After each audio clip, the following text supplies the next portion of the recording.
Yes! Welcome into Sports Bet. Betting Insight today, Pauly and Teddy, Monday, October 16th. Big game breakdown, Monday Night Football.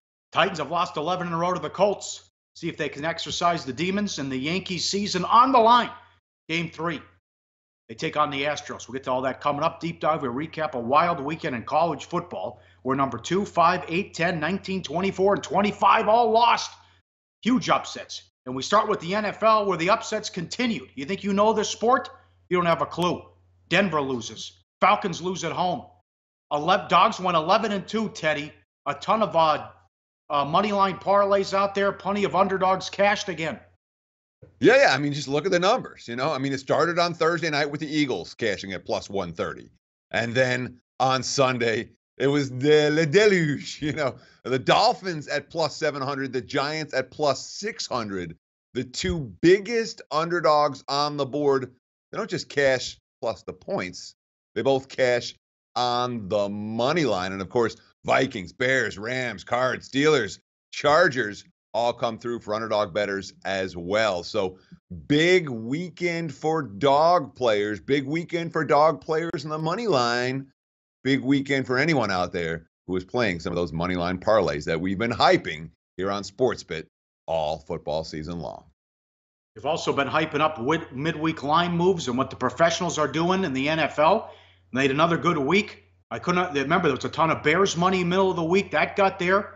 They did bet on the Falcons, which was wrong. 17-0 at the half. That was strange. And they knew what they were doing in that Saints game as well. Got a little hairy there as it was 45-10. Next thing you know, it's a 7-point game, but the Saints won by 2 touchdowns. Well, it was a 7-point game and the Lions had the ball. The entirety of that lead was almost wiped out. But if you look at the graphic right here with the pros versus the Joes, not the best week for the pros, although I put an asterisk by the Chiefs. One on Friday morning, we reported money for KC. Boy, the money poured in. Heavy wise guy money came against KC on game day. So that was unfortunately a false move, which we reported. But the two big favorites, Falcons and Broncos, going down. But the Joes did worse than the pros once again. Look at the numbers, 9-19 year-to-date. Joes like the Packers. Well, we'll talk about Aaron Rodgers in just a minute. They like the Lions. That pros versus Joes matchup, Saints versus Lions.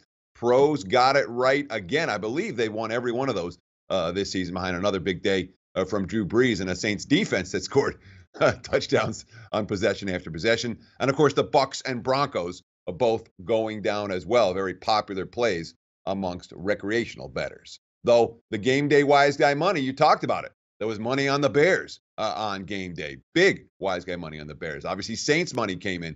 The Browns money wasn't any good on game day. The wise guys continue to lose back in Cleveland for it feels like the 8th straight year. But Le'Veon Bell and the Steelers got the job done in Kansas City yesterday. Pauly, an impressive upset win over a Chiefs team that really didn't look the same with much of their skill position talent banged up.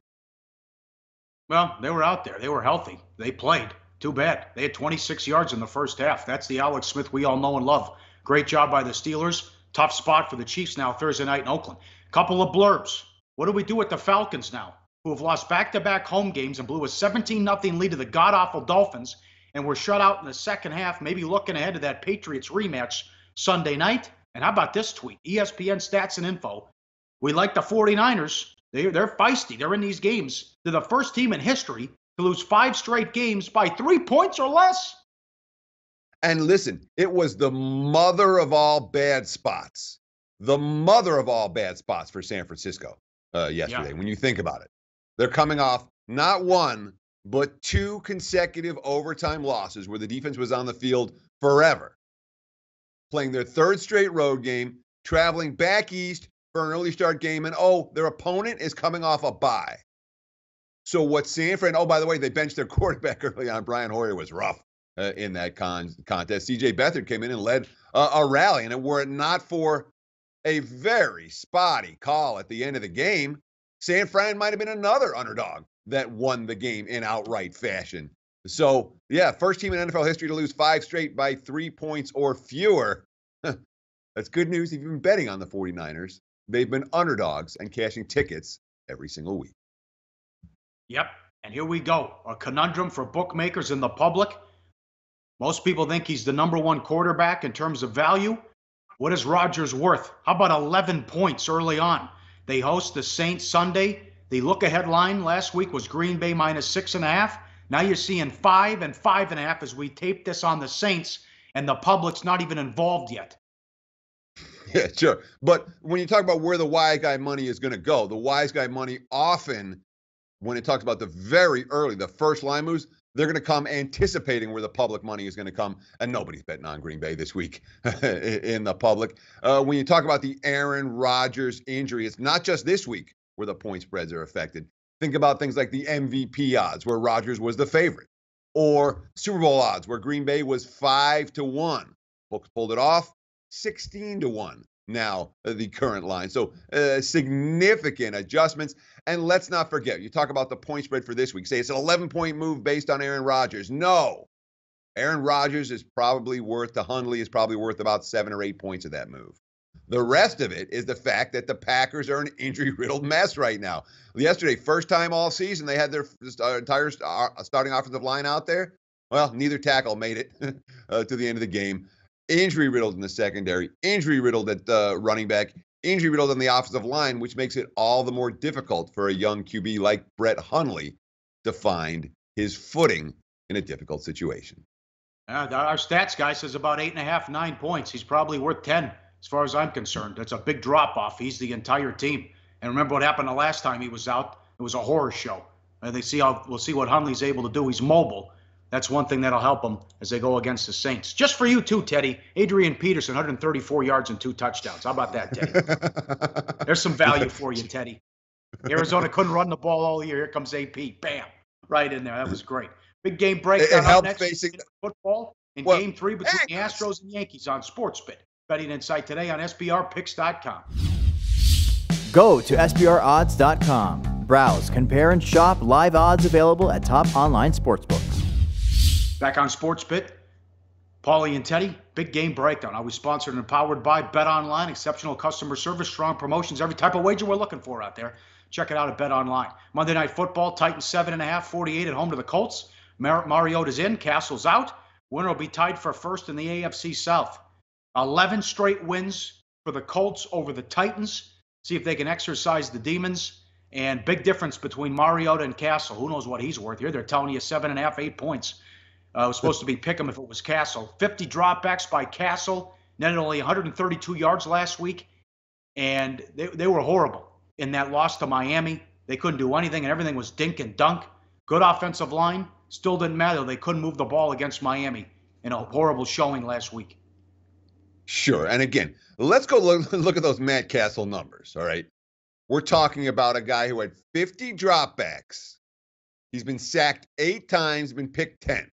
All right. Matt Castle's been god-awful for Tennessee. Marcus Mariota is a quarterback who people were talking about has a chance, there's Super Bowl upside with this team, certainly division-winning upside with this team. So we talked earlier in the show about the difference between Aaron Rodgers and Brett Hundley. The markets haven't made the adjustment from Castle to Mariota to be quite as big. In my opinion, it's every bit as big. And of course you say, well, what's the story? Is it the offensive line? Is that why the sack percentage is so rough for Matt Castle? He's been sacked on 16% of his dropbacks. Well, Marcus Mariota, behind that same offensive line, was sacked on less than 2% of his dropbacks. And Mike Mularkey, Tennessee's head coach, very confident in the ability of his offensive line to protect the quarterback and to blow open holes for the running backs. Quote, I trust our O-line immensely. They take a lot of pride in what they do. They face some pretty good fronts too, and I think people fail to remember who they've gone against for the first 5 weeks of the season. An indictment of the front office and the entire organization. Brissett was third string with New England. He's their starting quarterback. They thought Tolzien was their guy. Ridiculous. He's played well. He's hanging in there, keeping the Colts competitive. And T.Y. Hilton have another monster year, 177 yards in the win over San Francisco. He's torched Tennessee, especially last year. 230 yards and 2 touchdowns in the 2 wins last year. But the issue comes down to, can they protect Brissett? The offensive line, a ton of issues. You look at who could be playing tonight. At left guard, You're looking at an undrafted guy in his second year with the Colts, and right guard, undrafted rookie who was waived by the Redskins in August, and there's not much behind him as well. Pagano, quote, somebody's got to go out there and play winning football for us. Titans D played great last week at Miami, only allowed 12 first downs and 178 total yards, just 3 yards per play allowed as well. Does it feel like it's too much? Well, it's certainly one of these spots where you have to wonder if this is big, if the Titans are big enough for the spot. But when you grade out the X's and O's in this game, talk about a Monday night football game at home against an opponent that's beaten you 11 times in a row, it's a statement game for Tennessee. And with Mariota back in the fold, look, you're not getting the Titans cheap with Mariota behind center. No. You're being asked to lay a price. And you talked about Brissett, with a QB rating, passer rating of 80.7. He's got 83 rush yards. He can make plays with his feet. That being said, the Colts have played 2 road games so far this season. Neither one has been the least bit pretty. I worry about Indy's ability to compete if Tennessee smacks them at the line of scrimmage, which I would expect they're going to try to do tonight. Yeah, that's a good point there about the road. Next up, Yankees and Astros, Game 3. Houston leads 2-0. It's Morton against Sabathia. Yankees 128, 8.5 the total. That's the bet online number. Pitching's dominated so far, 2-1 and 2-1. Yankees 17 strikeouts, first 10 hits and 4 walks. The story for the Astros has been Altuve, who's hitting over 500 in the playoffs. He has 5 hits in the first 2 games of the series. Everyone else in the series for both teams has 16 hits combined. Can you believe it? Morton's underrated. Had a good year. 14-7 with a 3.62. Only went 4 1/3 at Fenway against the Red Sox. Got away with being charged with 2 runs, but 7 hits and a home run allowed. So is this maybe the moment's too big for him, and it could help that McCann can be back there to settle him down. So 2-1 and 2-1. Severino off to a good start in Tanaka, and you got CC going today. Will that Astros offense wake up? Well, it's an Astros offense that hit 190 with a 242 on-base percentage and a 276 slugging percentage through the first 2 games of this series. The good news for them is that the Yankees offense went just as cold. But I worry about Charlie Morton. You talked about that rough start at Fenway. And again, he only gave up 2 runs. But 7 hits and a walk. He gave up a home run. He was not sharp in that contest. And Charlie Morton's not a guy with a ton of big game experience, as opposed to CC Sabathia. He'll handle the pressure. He had some of the best stuff of his season in Game 5 at Cleveland. He was only in the game for 4 1/3. But 9 strikeouts, no walks. He struck out half the batters that he faced. 51 of his 69 pitches were in the strike zone. And, of course, behind CC is a bullpen that's every bit as elite as it's been cracked up to be. So when it comes down to the latter stages of a tight game, Houston's bullpen has pitched very well in this series. Well, they didn't have to with Verlander in the game. But in this instance, I trust the Yankees bullpen just a little bit more in a must-win game for a team down 0-2. The question, of course, are the Yankees going to hit, Pauly? Aaron Judge has a quote to tell us about it. Nope. Sanchez is 4 for 30. And then you have Judge. The beautiful thing about baseball, we have another one. We have to continue to play our game. We face some tough pitchers. It's a team that battles. We don't give up. So we got to keep fighting. I'm glad people are ripping Judge. They should. I mean, we're 2 for 27 in the playoffs. This is from the Ace of Spader on Twitter. Judge has 17 strikeouts in the playoffs. Tony Gwynn had 16 in the entire 92 season, 15 in the entire 95 season, and he had 14 strikeouts in the 1990. These are over 500 at-bats. And Judge has all these strikeouts and like 25 at-bats. Put the ball in play, kid. Jesus. This will be the play of the day. We'll get to this coming up. Favorites, 19-4 so far in the baseball playoffs. Amazing. The deep dive, college football recap. Oh, my God, all the upsets. We had a 19, 24-point, and 16.5-point favorites all lose before we even got to Saturday. That's next on SportsBit. Betting Insight today on SBRPicks.com. Research before you bet. Be sure to check out SBR Picks for the best game predictions, breakdowns, and much, much more. Back on SportsBit, Betting Insight today. Pauly and Teddy, we love Mondays. We recap the deep dive every week, college football during the season.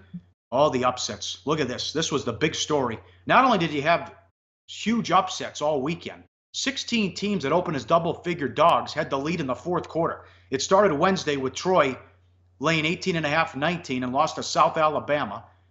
Friday the 13th, this is why I stay in the house. Syracuse, 24-point dog, won outright. Cal catching 16.5, won 37-3, catching 16.5. And $100 money line parlay paid over $6,000. This is something to remember going forward on Mike Leach. He's just horrible as a favorite. It's staggering that. Let me bring it up here, Ivan Maisel. Mike Leach as a favorite at Texas Tech and Washington State.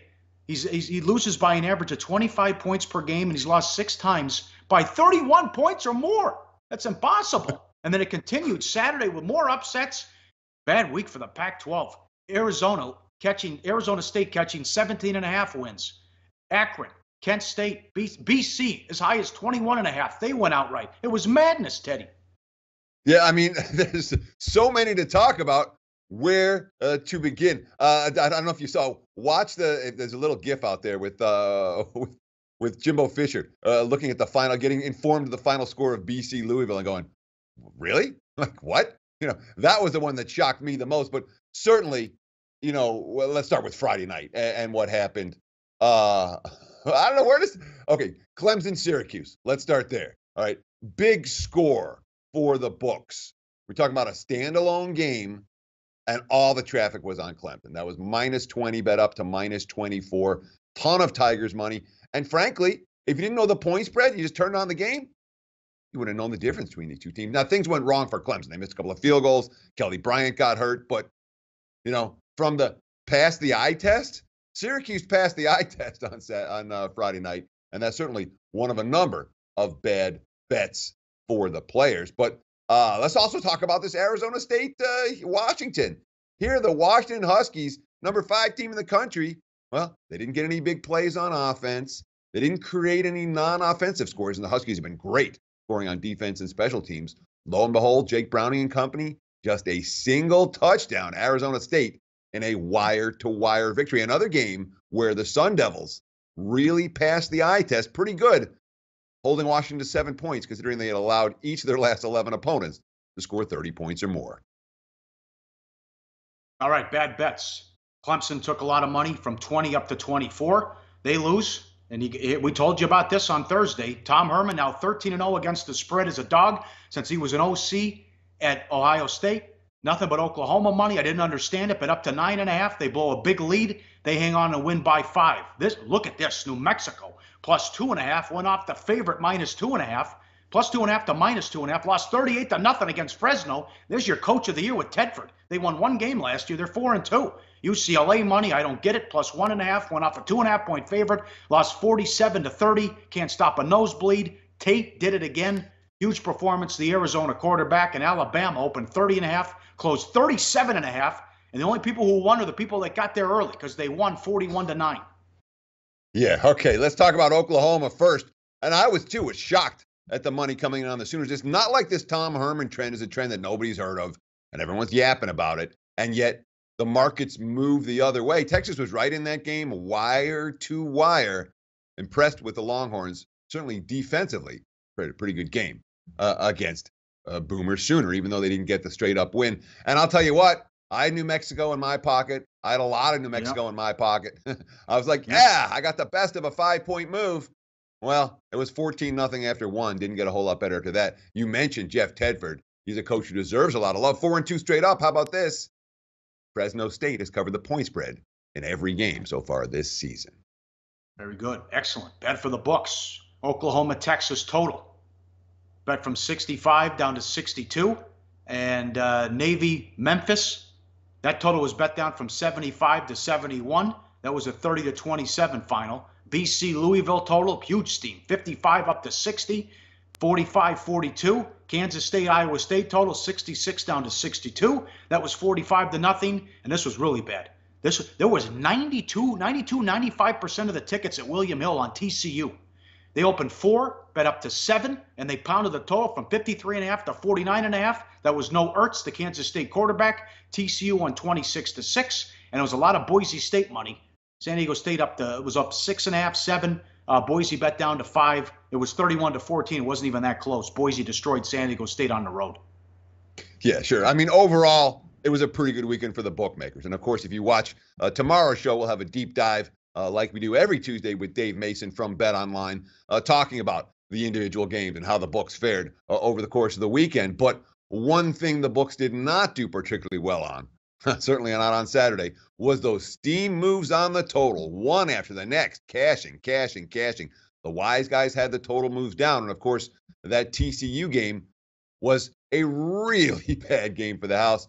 When the pros and the Joes are on the same side and they're pounding it, and then that side cashes in, yeah, it's never a good result for the bookmakers, although certainly the loss in that game mitigated by what was otherwise a pretty darn good weekend for the bookmakers.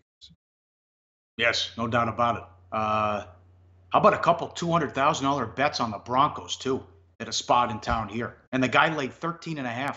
Oh, took the worst of the number as well. Money time, play the fun show tomorrow. 2 baseball games. ALCS, NLCS, Yankees and Astros a day game the next 2 days if the series goes 5. Money time, play of the day, back to the Astros and the Yankees. Favorites, 19-4 in the playoffs, Teddy. Yeah, and then no reason to think it's not going to go 20-4. I do not trust Charlie Morton in this spot. I think the Yankees steal at least 1 in this series. I expect it to come tonight. Reasonable price to pay to back New York at home. Game number 9-10. The New York Yankees minus 128. That's the SportsBet play of the day. It's been pretty good in October, Pauly. The tune, I believe, 80% so far this month. See if we can keep it rolling tonight. All right. Excellent. Fun show. We're back tomorrow. Thanks for watching. Tell your friends on SportsBet. Betting Inside today on SBRPicks.com. The association starts tomorrow, too.